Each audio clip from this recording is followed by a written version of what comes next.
Buenas noches, como todos los miércoles a las 20 horas, estamos aquí con Lo que no querés escuchar, el programa del colectivo Nuevas Fronteras, que como decimos siempre, somos un grupo de gente que queremos estar bien ayudando a estar bien y pretendemos crecer ayudando a crecer. Eh, el eje del programa de hoy va a ser la educación y me acompañan Berito, Agus. Claudia y Agustina, que son las que van a llevar el peso del programa y les van a contar sobre qué va. Bueno, eh, la consigna de hoy es inclusión en educación y la pregunta es si alguna vez te sentiste excluido o excluida. Bueno, acá estamos en Lo que no querés escuchar y como tal cual dijo Manu, el eje de hoy de educación tiene que ver con inclusión en las escuelas. Manu, todo tuyo. Bueno, primero quiero contar que vengo de participar en una asamblea de varios colectivos del Valle que nos estamos reuniendo por el tema del fracking y quizás lo pongamos en algún programa más adelante la información, pero eh, aprovecho para hacer que la gente vaya prestando atención a esto porque realmente nos está invadiendo el extractivismo a niveles que quizá la gente común no sospecha porque no está informada, con serios peligros de que nos contaminen el agua potable, que no, además de comernos territorios, y se va extendiendo incluso. El tema de hoy es porque en esta semana que viene se abre la licitación para 147 pozos nuevos en lo que se llama la zona de Cinco Saltos Sur, que llega incluso hasta aquí el paraje del 30 en Cipolletti, además de estar alrededor del lago Marimenuco en Neuquén y lago Pellegrini aquí en Cinco Saltos.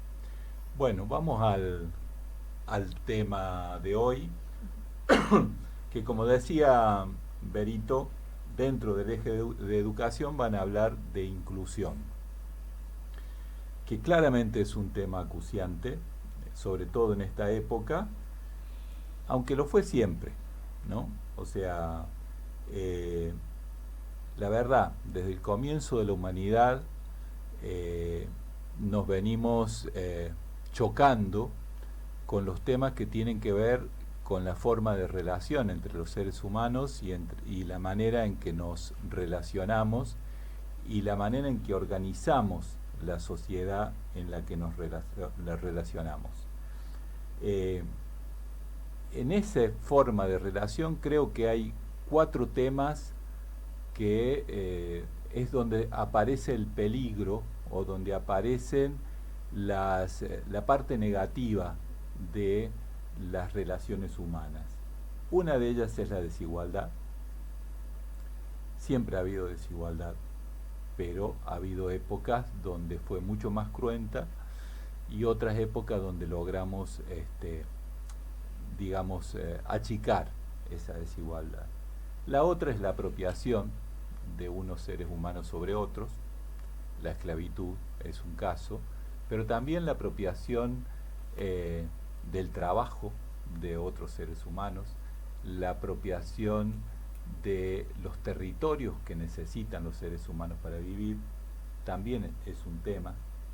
La crueldad que deviene de ahí, la manera en que algunos grupos humanos ejercieron esa crueldad sobre otros, utilizando el poder. Y el último tema es justamente la inclusión, que quizás queda como un poco más subsumido, disimulado debajo de los otros 3, pero que de alguna manera marca quizás el termómetro más sensible de el nivel de evolución de esa sociedad. Creo que a nadie se le escapa que en los últimos tiempos estos temas, los 4, pero fundamentalmente el de la inclusión, ha ido retrocediendo.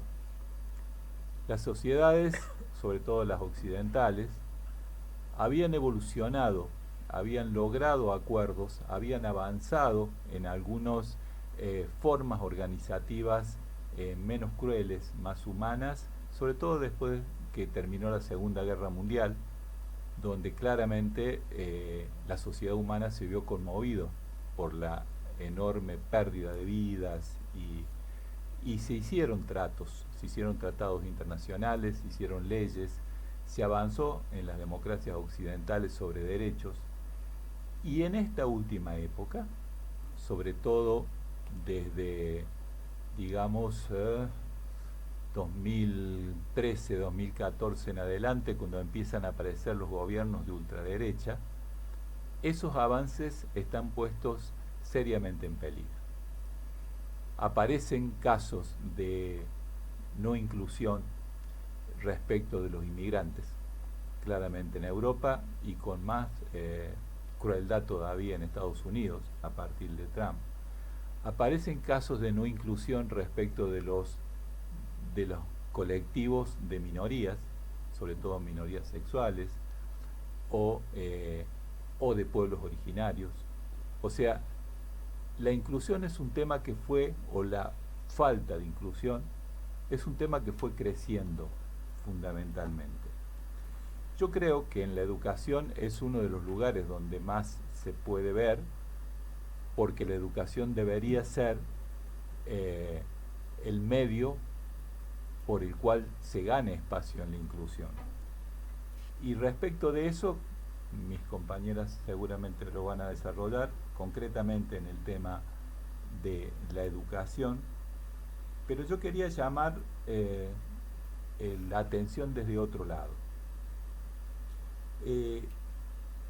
¿Por qué en esta etapa han logrado avanzar o hacernos retroceder respecto de los derechos que se habían adquirido? O han logrado avanzar ideas que antes no es que no estaban, pero no se podían expresar de manera tan abierta, y sobre todo no lograban los consensos que han ido logrando. Y yo creo que aquí aparece un tema interesante a que lo miremos como ciudadanos, porque hay cosas que nos afectan y quizás debamos entender mejor, y otras en las que nosotros somos partícipes, muchas veces casi cómplices, sin saberlo. Y yo quería mencionar, como para cerrar esta apertura, 3 o 4 cosas que todos los ciudadanos del mundo deberíamos empezar a prestar atención.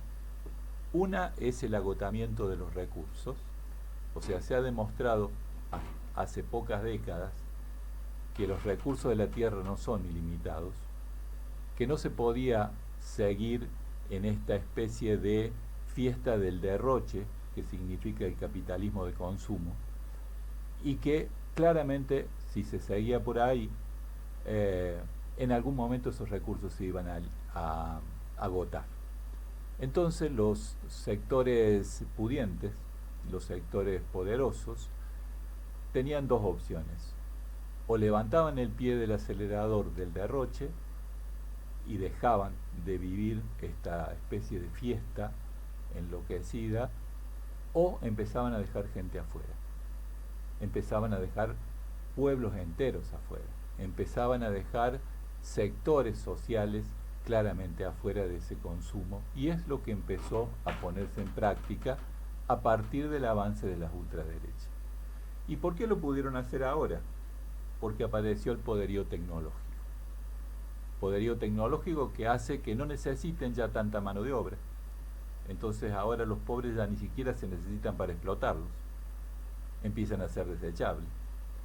En la época de la esclavitud mínimamente tenían que cuidar que los esclavos no se murieran, porque los necesitaban para trabajar. Hoy, si los pobres se murieran más rápido, mejor sería, por ese avance tecnológico.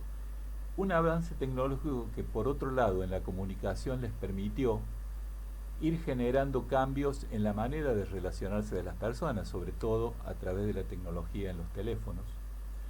Fueron logrando apropiarse de la subjetividad de las personas, sobre todo de las generaciones más jóvenes, y fueron rompiendo los ejes de comunidad que durante muchos siglos la humanidad había tenido que ejercer. Necesitabas aprender a relacionarte con el otro, y ahora aparentemente si te relacionas con el teléfono ya no es tan necesario. Y entonces, a partir de toda esa ofensiva, pasa algo que yo quiero poner de relevo y quizás vamos a ir desarrollando a lo largo de otros programas. Nos pueden manejar nuestra naturaleza. Y el ser humano, decimos nosotros, desde el colectivo Nuevas Fronteras, para ser ser humano se tiene que elevar por encima de su naturaleza. Si nos maneja la naturaleza, nuestra naturaleza tiende permanentemente a lo más cómodo, a lo más tranquilo, a lo menos conflictivo. Y dentro de eso, instintivamente, aparece una especie de rechazo a lo distinto. Rechazo a lo que me incomoda. Rechazo a lo que no entiendo. Rechazo a lo que me obliga a hacer el esfuerzo de incluir. Entonces, si nos someten a ese mecanismo natural instintivo, es muy fácil que sin darnos cuenta nos conviertan en no inclusivos, nos conviertan en discriminadores o nos conviertan en gente que simplemente mira para otro lado frente a las necesidades de gente que se maneja de otra manera, gente que tiene otros códigos o gente que tiene otras capacidades distintas a las nuestras. Es muy fácil, si no nos ponemos atentos, convertirnos en cómplices de la no inclusión.